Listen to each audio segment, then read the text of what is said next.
आणि मी माणसं जोडायला आलोय, तोडायला नाही. आणि मी जोडतच राहणार. तरी सुद्धा एक दिवस माझी जात शोधून काढतीलच. पण माझं पण गणित अवघडच आहे. आमचा आजाचा आंबार, आजी मराठा, एक चुलता मुसलमान, आई पण आमची वालराची, बाप आमचा ते बौद्ध, 2 बहिणी कीर्तन मध्ये आहेत, एक बहीण जैनाच्यात आहे. त्याच्यामुळं माझं बरं चाललंय. सगळ्यात सुखी या देशात मी आहे. ऑल इंडिया पॅन्थर सेना माझीच.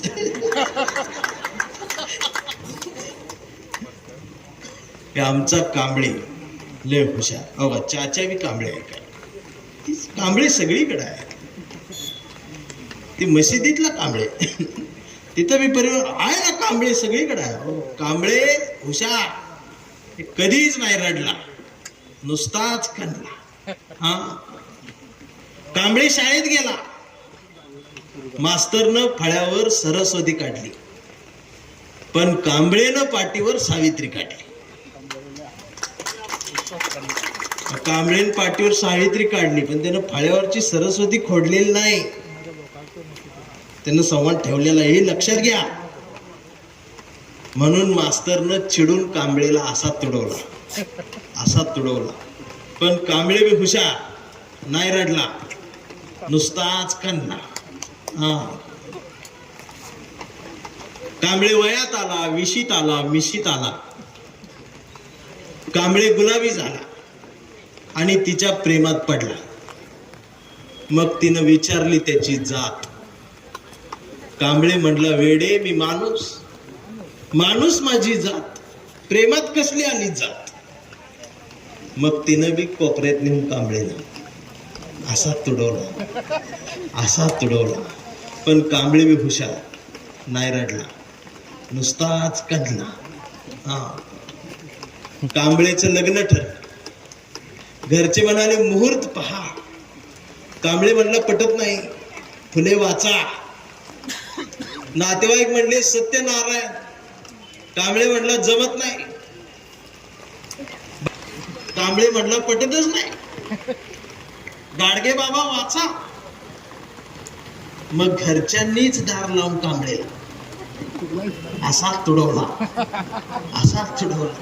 पण कांबळे बी हुशार, नाही रडला, नुसताच कांबळे.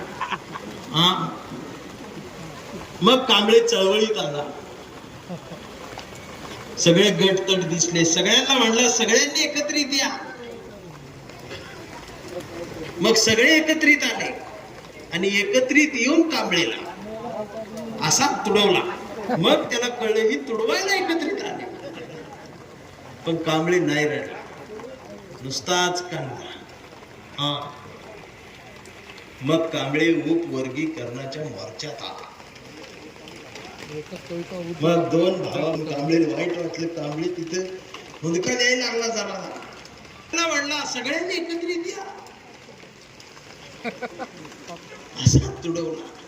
मग कांबळे नाही रडला, नुसताच कांबळा. हा, ते कांबळेचा मुलगा कांबळे आता म्हातार झाला. मोबाईल बघत कांबळेच्या मुलानं कांबळेला विचारलं, डॅडा, फुले शाहू आंबेडकर कोण?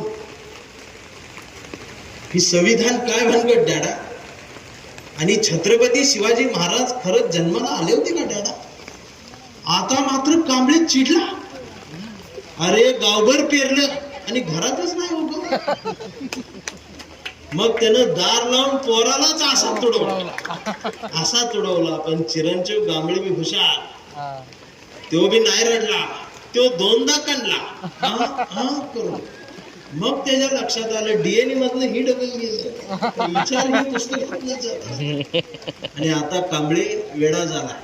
त्याला सिस्टमनं वेड ठरवलं, व्यवस्थेनं वेड ठरवलं. कांबळे वेड्यांच्या दवाखान्यात आहे आणि कांबळे वेड्यासारखं मानवतेच्या घोषणा देतोय. कांबळे जय शिवराय, जय भीमराय, जय भीम, जय लहुजी, जय अण्णाभाऊ म्हणतोय. कांबळे वेड्यासारखं बोंबलत राहतोय, मानवतेचं बोलतोय. पण कांबळेच्या एका हातात कुठल्या रंगाचा झेंडा नाही, कांबळेच्या हातात या देशाचा तिरंगा आणि मांडीवर संविधान त्यांना असं उघडून ठेवलंय. पण डॉक्टर सुद्धा कांबळेला शॉक देऊन तडवतात. पण कांबळे नाही रडत, तो नुसताच करतो. हा कांबळे जोपर्यंत जिवंत आहे तोपर्यंत हा देश, या देशातला फुले शाहू आंबेडकरांचा विचार, छत्रपती शिवाजी महाराजांचा विचार, संत रोहिदासांचा विचार, बिरसा मुंडांचा विचार, हा पुरोगामी विचार या देशात जिवंत राहणार आहे. या कांबळेला जपूया.